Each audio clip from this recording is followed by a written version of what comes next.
ছাত্র আন্দোলনের এক প্রকার জয় হলো, কিন্তু ছাত্র হত্যার দায় কার? কে নেবে ঘটনার দায়? কোন মুহূর্তে বাংলাদেশের পরিস্থিতি আরো খারাপ হতে পারে বলে মন্তব্য করেছেন আওয়ামী লীগের সাধারণ সম্পাদক ওবায়দুল কাদের। সুস্থতা বর্তমান পরিস্থিতির অবশ্যই আপনারা অবগত রয়েছেন যে দেশের কি পরিস্থিতি চলছে। দর্শক, কোটা সংস্কার আন্দোলন করছে শিক্ষার্থীরা এবং এবার এই আন্দোলন ভয়ঙ্কর রূপ নিয়েছে। দর্শক, অনেকেই বলছেন নাকি এবার গণভবনও ঘেরাও করা হবে। দর্শক, এই দিকে প্রধানমন্ত্রী তিনি কিন্তু শিক্ষার্থীদের উদ্দেশ্যে বলেছেন যে গণভবনের দরজা শিক্ষার্থীদের জন্য সব সময় খোলা রয়েছে, তাদের সাথে তিনি বসতে চান।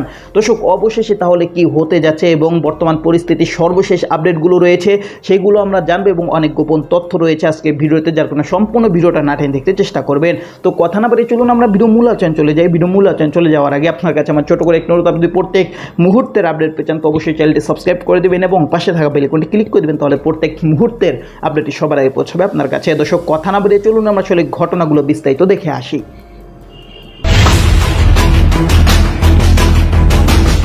মেধার জয়, কোটার থেকে মেধা বড়। রাস্তায় নেমে ছাত্ররা সময় অপচয় করছে পড়াশোনা না করে। বলা হয়েছিল এই আন্দোলন মানুষের আন্দোলন ছিল, মুক্তিযোদ্ধাদের জন্য কোটা না থাকলে কারোর জন্য কোটা থাকা উচিত নয়, এইভাবে 2018 সালে সব কোটা বাতিল করে দেওয়া হয়েছিল। আসলে তখনও আন্দোলনের কাছে কিছুটা মাথা ঝোঁকাতে হয়েছিল বলতে পারেন। আন্দোলনটা সারা দেশে ছড়িয়ে পড়ায় ক্ষমতাসীন দলকে ভাবতে তো হয়েছে, বেঁকে বসার সুযোগ পাওয়া যায়নি।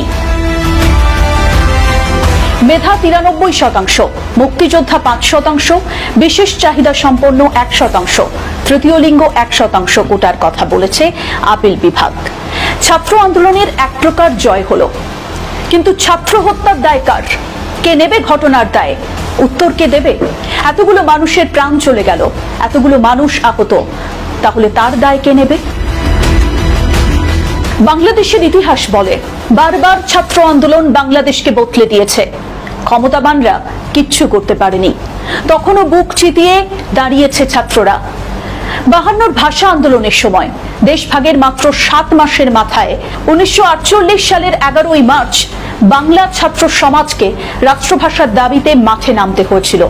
সেই সময় মুখ্যমন্ত্রী খাজা নাজিমউদ্দিনের পুলিশ বাহিনীকে উপেক্ষা করে মিছিল করেছিল ছাত্ররা। ভয় পায়নি এতটুকু। 62 শিক্ষা আন্দোলনের ক্ষেত্রেও ছাত্রদের দাপট দেখা গিয়েছিল একইভাবে। 69 গণ অভ্যুত্থানের কথা ভোলা যায় না। 90 স্বৈরাচার বিরোধী আন্দোলন, 7 সালের শিক্ষক মুক্তির আন্দোলন, নিরস্ত্র শিক্ষার্থীদের উপর নির্মমভাবে অত্যাচার চালিয়েছিল সেনাবাহিনী। কোটা ছাত্র আন্দোলনের সফলতা ইতিহাস বদলে দেবার মতোই। এবার মেধা বারুদ হয়ে জ্বলে উঠবে। যদি তুমি ভয় পাও তবে তুমি শেষ, যদি তুমি ঘুরে দাঁড়াও তবে তুমি বাংলাদেশ প্রমাণিত হবে। 1972 সালের 5ই সেপ্টেম্বর সরকারি একটা আদেশে সরকারি কর্মকর্তা নিয়োগে 20% মেধা কোটা, 30% মুক্তিযোদ্ধা কোটা, 10% নারী কোটা চালুর বিধান করা হয়। বাকি 40% রাখা হয়েছিল জেলা কোটা। 1976 সালে মেধার ভিত্তিতে নিয়োগ 40% বাড়ানো হয়। এবার 93% মেধার ভিত্তিতে চাকরি। এই জয় আসলে প্রাপ্য জয়। মেধা বিকাশের সুযোগ দিতে হবে, দেশের রাষ্ট্র পরিকল্পনাকে সেই মতোই হতে হবে। মেধা তার কাঙ্ক্ষিত সম্মান পাবে। প্রশ্ন তো থাকে, স্বাধীনতার এতগুলো বছর পেরিয়ে শিক্ষিত তরুণ সমাজের ভবিষ্যৎ প্রতিষ্ঠার জন্য কতটুকু নিশ্চয়তা দেওয়া গেছে? কেন তরুণ সমাজকে সামান্য একটা চাকরির নিশ্চয়তার জন্য আন্দোলন করতে হবে, প্রাণ দিতে হবে? মুক্তিযুদ্ধের পক্ষের রাজনৈতিক দলকে মুক্তিযোদ্ধার কোটা বেশি রেখে কেন প্রমাণ দিতে হবে? গোড়ায় গলদ থেকে যায়নি তো? এই প্রশ্নগুলো তুলেছে বুদ্ধিজীবী মহল আজ প্রাপ্য জয়ের পর। মুক্তিযোদ্ধা কোটা বিরোধী এই আন্দোলন আসলে কি অন্য কোনো আন্দোলনের সত্যি ইঙ্গিত ছিল?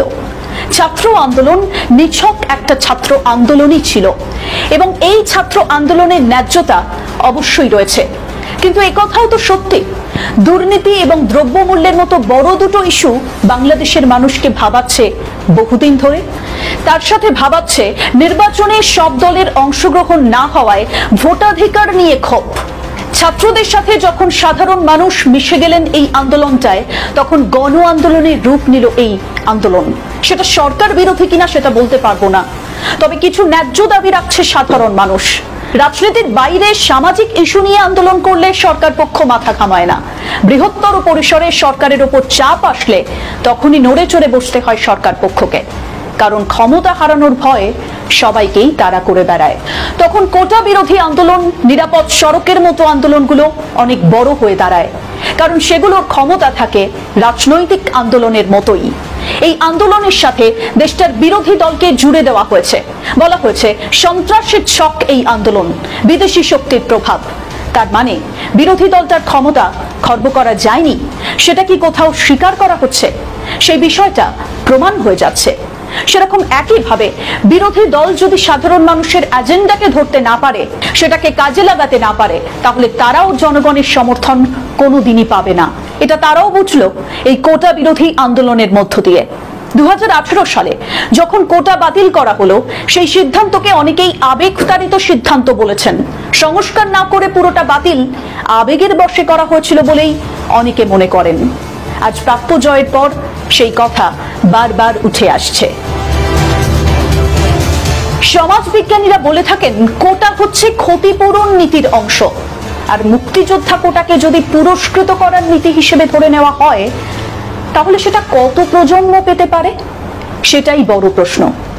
মুক্তিযোদ্ধাদের বর্তমানে 20,000 টাকা মাসিক ভাতা, গৃহহীনদের আশ্রয়ন প্রকল্পে ঘর দেওয়া, মারা গেলে রাষ্ট্রীয়ভাবে গার্ড অফ অনার দেওয়া, এই সমস্ত ব্যবস্থা চালু আছে।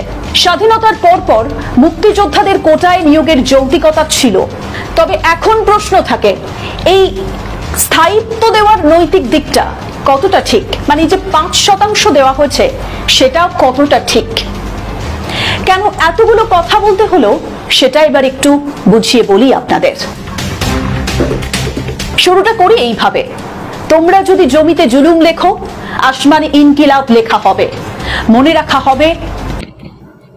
তো দর্শক, আপনারা সম্পূর্ণ ভিডিও দেখলেন। আর সম্পূর্ণ ভিডিও দেখে যদি আপনার কোনো মন্তব্য থাকে তাহলে অবশ্যই কমেন্ট বক্সে আপনার মূল্যবান মন্তব্য জানিয়ে দিবেন। দর্শক, এখন আমরা পরবর্তী আরেকটি ভিডিও দেখবো, যেটা দ্বারা আমরা আরও কিছু তথ্য আমরা জানতে পারবো। দর্শক, চলুন আমরা সেই ভিডিওটি বিস্তারিত দেখে আসি। যে কোনো মুহূর্তে বাংলাদেশের পরিস্থিতি আরো খারাপ হতে পারে বলে মন্তব্য করেছেন আওয়ামী লীগের সাধারণ সম্পাদক ওবায়দুল কাদের। আজকে তিনি অনুভব করছেন যে বাংলাদেশে এতগুলো মানুষকে হত্যা করার পরে, এতগুলো মানুষকে নির্যাতন করার পরে নিশ্চয়ই বাংলাদেশের মানুষ বসে থাকবে না। বাংলাদেশের মানুষ জেগে উঠবে। বাংলাদেশের প্রত্যেকটি অঞ্চলে এই ফ্যাসিবাদের বিরুদ্ধে আওয়াজ উঠবে। তিনি এখন শঙ্কা প্রকাশ করছেন যে কোনো মুহূর্তে বাংলাদেশে মানুষ ফুঁসে উঠতে পারে। এর চেয়েও ভয়াবহ পরিস্থিতির সম্ভাবনা রয়েছে। যে পরিস্থিতি কয়েকদিন আগে আওয়ামী লীগ দেখেছে, তার চেয়েও ভয়াবহ পরিস্থিতির জন্য তিনি প্রস্তুত থাকতে বলেছেন। যে পরিস্থিতিটা নিয়ন্ত্রণহীন হতে পারে, এবং তিনি দোষারোপ করছেন যে ঘাপটি মেরে বসে আছে যারা এই দেশের পরিস্থিতি উলট পালট করে দিতে চায়, তারা এখন জাস্ট একটু ঘাপটি মেরে বসে আছে। এই নির্দয়, এই পাষণ্ড মানুষগুলো কতটা নির্যাতন করে আমার ভাইদেরকে হত্যা করেছে, কতটা নিপীড়ন করে বাংলাদেশের এই প্রথম স্বাধীনতা থেকে শুরু করে আজ পর্যন্ত এই অল্প সময়ের মধ্যে এত মানুষ, যেটা পত্রপত্রিকা বলছে সেই হিসাবে এতগুলো মানুষ কোনোদিন কোনো জায়গায় একসাথে শাহাদাত বরণ করে নাই, মৃত্যুবরণ করে নাই। কিন্তু এই আওয়ামী লীগ একজন শিক্ষার্থী যখন বুক পেতে দিয়েছে তখনও গুলি করেছে, শিক্ষার্থী যখন রাস্তায় মিছিল করেছে তখনও তাকে গুলি করেছে। আর গুলিটা হয়ে গিয়েছে বাংলাদেশে এখন এমন একটি পণ্যের মতো, মানে স্বাভাবিক জিনিস, যেটা আপনি রাস্তা থেকে যে কোনো কিছু কিনে খেলে যতটুকু কষ্ট তার চাইতে গুলি খাইতে কষ্ট কম। এই হচ্ছে আমার সোনার বাংলাদেশ। আজকের ওবায়দুল কাদেরদের ভীতির সঞ্চয় হয়েছে, তাদের ভিতরটা মূলত শেষ হয়ে গিয়েছে। এখন শুধুমাত্র আস্ফালন করে টিকে আছে।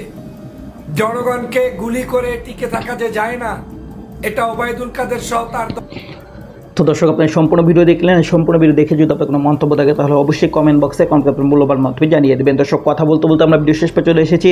ভিডিও শেষ করার আগে আপনার কাছে আবার অনুরোধ করছি, আপনি প্রত্যেক মুহূর্তের আপডেট পেয়েছেন তো অবশ্যই চ্যানেলটি সাবস্ক্রাইব করে দেবেন এবং পাশে থাকা বেল আইকনটি ক্লিক করে দেবেন, তাহলে প্রত্যেক মুহূর্তের আপডেট সবার আগে পৌঁছাবে আপনার কাছে। দর্শক, বিশেষ করে সবাই ভালো থাকবেন, সুস্থ থাকবেন। আল্লাহ হাফেজ।